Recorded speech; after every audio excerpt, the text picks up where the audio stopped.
First Things First is sponsored by Gillette, the best a man can get. Welcome back to First Things First. Former NFL head coach Eric Mangini is here, looking nice and tan. Good to be here. Fresh. Been a lot of changes. Oh, you talking about my hair? I didn't. Just saying, there's been changes. There's been changes. Coach Mangini, this is why I love him, because I can always expect honesty. I saw him in the back, and he mentioned my hair, and I said, "What do you think?" And he said, "I kind of like it. I kind of like it." I'm getting used to it. But you have all your hair. That's I have all my hair. You thought I was bald by force, not choice. I did. And now that I see it, things are making more sense. What are they doing behind me? Things are making more sense. Why are they throwing this up there? We're supposed to talk football. Coaches here. Look at that. Yeah. I look different. I will admit. Yeah, absolutely. I don't know if I look better or The guy on the left is before me. The guy on the is after I me. thought you doubled as an actor. You could have sold it a little more. Let's talk Big Ben. He's the clear face of the Steelers after the team shipped off Antonio Brown to the Raiders and after Le'Veon Bell signed with the Jets. Roethlisberger admits it's been a fairly tumultuous few seasons, but he's ready to get things back on track in Pittsburgh. Seems like a calmer, a less dramatic atmosphere in the locker room and outside as well. Is that helpful? It's a little bit calmer around Steeler country? You know, it's been a little crazy the last few years, maybe more so than usual that we're used to dealing with. So to kind of get back to quote-unquote normalcy is kind of nice. Coach, can Roethlisberger and the Steelers get back to normalcy this season? I don't know what normalcy is for Pittsburgh, because historically normalcy has been some sort of controversy, and that's the way that they've operated, and they've always operated at a very successful level, doing it that way. And there's some people and there's some teams that are like conflict diamonds. They need that stuff in order to become to realize that their potential. And I like the fact that they're in a situation where they can operate without distractions, and we should see some jumps in terms of performance if they really feel that was the reason that they weren't succeeding like they should have. But it's going to be interesting to see whether they can operate in that world and be successful, because it's not really who they've been. Well, this is the thing, too, Coach. No one has really kind of reported on the Pittsburgh Steelers the way you have.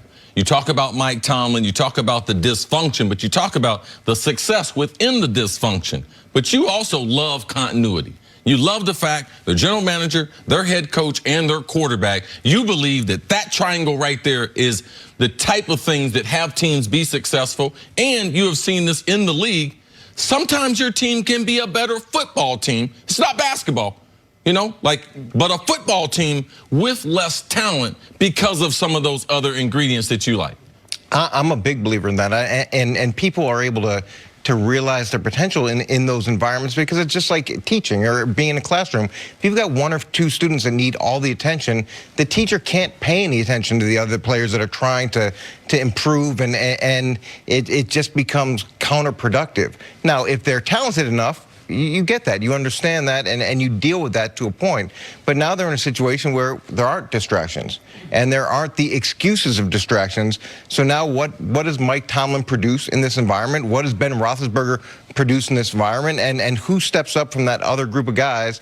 And I'm sure there is going to be somebody, because Roethlisberger is he's a force multiplier. All right, so let's talk about Ben Roethlisberger, who you talk as glowingly about him as I hear you talk about any quarterback, maybe this side of Tom Brady. And he's deserved. He's been to 3 Super Bowls. He's won 2 of them. He has shown, even in the later stages of his career, he can be a prolific volume passer, but also early in his career, game manager. And he's played through injuries. He's done it all.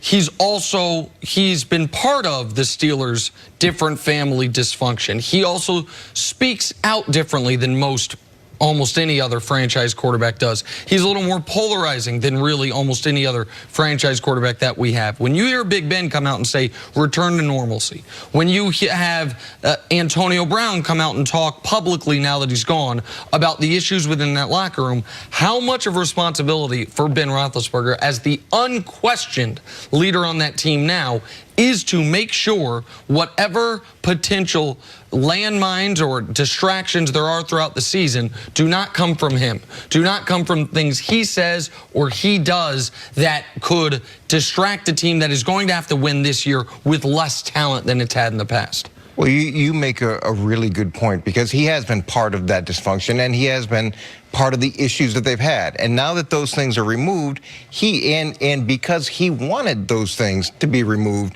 he has that much more responsibility to make sure that this becomes the new status quo. That the second that adversity hits, and Mike Tomlin talked about that, he said, yeah, things are great, but we haven't really faced adversity yet. When it doesn't go great against New England Game 1 or Seattle Game 2, or when they're on the road against San Francisco Game 3. Yeah, I'm not predicting outcomes, but I am predicting challenging situations. Opening at New England, yeah, that's a challenging situation.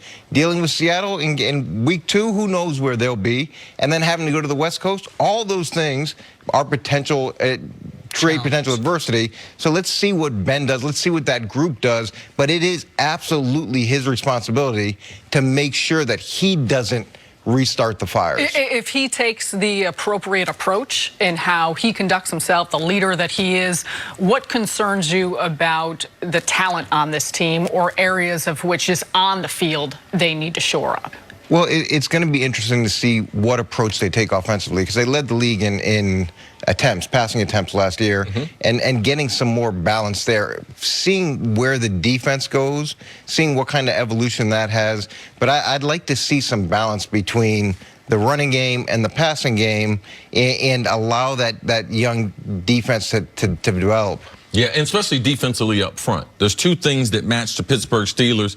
They have a tremendous amount of pass rushers that can get after the pass, after the quarterback. If I'm the Pittsburgh Steelers and Mike Tomlin, my career's on the line, my reputation's on the line. I'm getting ready to go back to the old Pittsburgh Steelers. I'm going to become an intimidating force.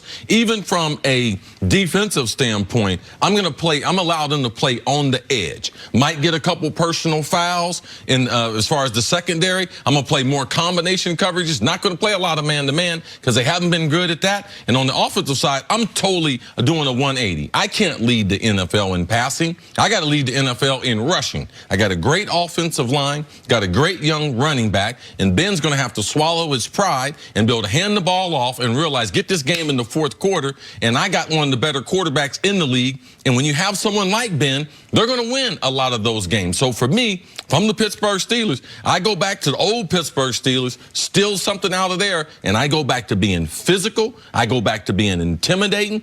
And every team in the league is going to struggle. What does Ben Roethlisberger say when they struggle? Because I know what Tom Brady's going to say. I don't know what Ben Roethlisberger, and I don't know what Aaron Rodgers. Those are the two wild cards as far as the great quarterbacks. Drew Brees, they could lose 3 in a row. I don't expect it, but I do expect him after that to have a press conference and tell us all the things that he's supposed to say compared to how Aaron Rodgers has done things and how Ben have done things. And I don't want to hear that there's not enough talent around him. Like, to me, that cannot be part of this narrative during the course of the season.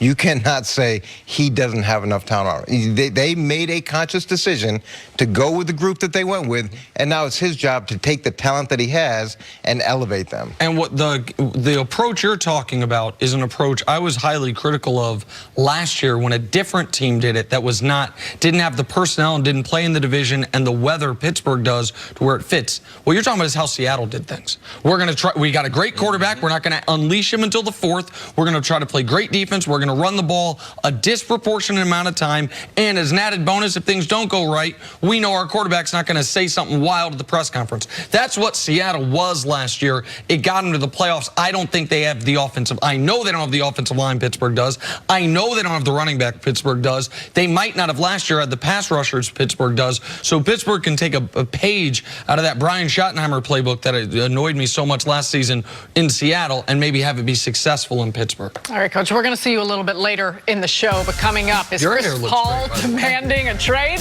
Vince Goodwill joins us to discuss his bombshell report next. Oh, Vinny's here? What are you guys doing?